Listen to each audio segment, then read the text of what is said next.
ang ginagawang paraan para bumaba ang utang na meron ka?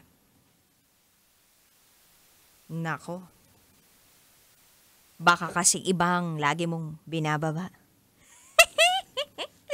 Sa lawal ba? Charot with harot. Eto medyo magandang balita. Alam mo ba, kabisyo, na ang utang ng Pilipinas ay bumaba sa 15.55 trillion nito lamang Agosto. Ito ay inuugnay sa revaluation effect ng pagtaas ng halaga ng piso at net repayment ng external debt. Ito po ay base sa Bureau of the Treasury. Nakakatuwang isipin na kahit papano ay bumababa pala ang utang na meron tayo. Kaya lang ikaw, kabisyo, na nakikinig ngayon, bumababa ba yung utang na meron ka?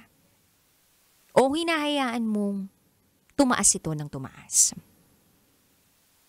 Baka mamaya sasabihin mo dyan, yung mga mayayaman nga daming utang Normal naman ang utang Pero alam mo ba, kabisyo, na dahil sa utang, marami ng relasyon ang nasira. Marami ng tiwala ang nawala.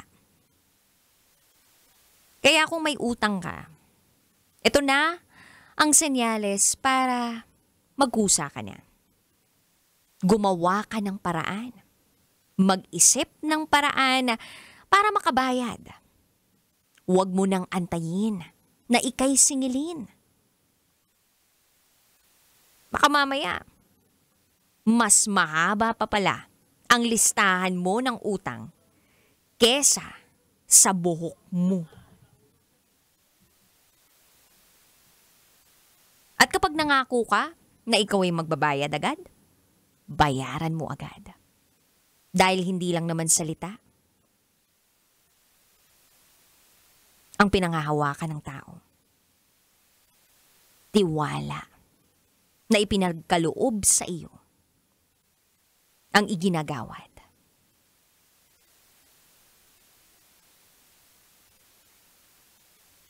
Huwag mong hahayaan na ang utang ang sumira sa relasyon na meron kayo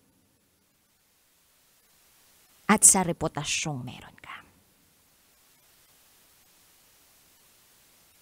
Sa mga kabisyo po natin out there, na bisyo ang pangungutang, tigil-tigilan nyo na po yan. Ang magandang gawin pong bisyo ay ang pakikinig ng Love Radio. Kasama ako, ang Basa Princess ng Love Radio, DJ Rocky Terra, ang tagapagprotekta at tagapagsiwalat ng inyong pinakatatagong sikreto.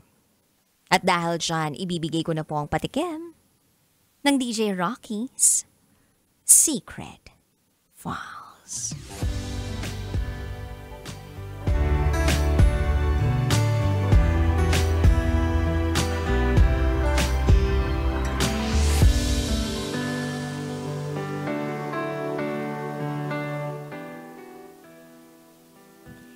Nahihirapan kaming magka-baby ng husband ko, kaya naganap siya ng alternative.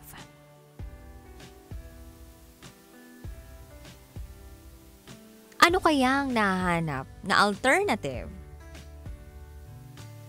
ng asawa ng ating secret file sender? Abangan niyo po yan sa aking pagbabalik. Kapiling nyo si DJ Rocky at ikay nakatutok dito sa 90.7 Love Radio. Kailangan pa bang i-memorize yan? Basic. Up next is DJ Rocky's Secret Files. Sinira ng tatay ko ang pagkababae ko. Siya. May secret affair kami ng office mate ko. Hindi ko matigilan kasi sobrang galing niya sa... Rocky's Secret Files. Secret Files. It's the kind of bleep you never knew existed. Kunwari inosente, pero boy Rocky's Secret Files. Secret Files. Kailangan pa bang i-memorize yan? Love Radio. Basic!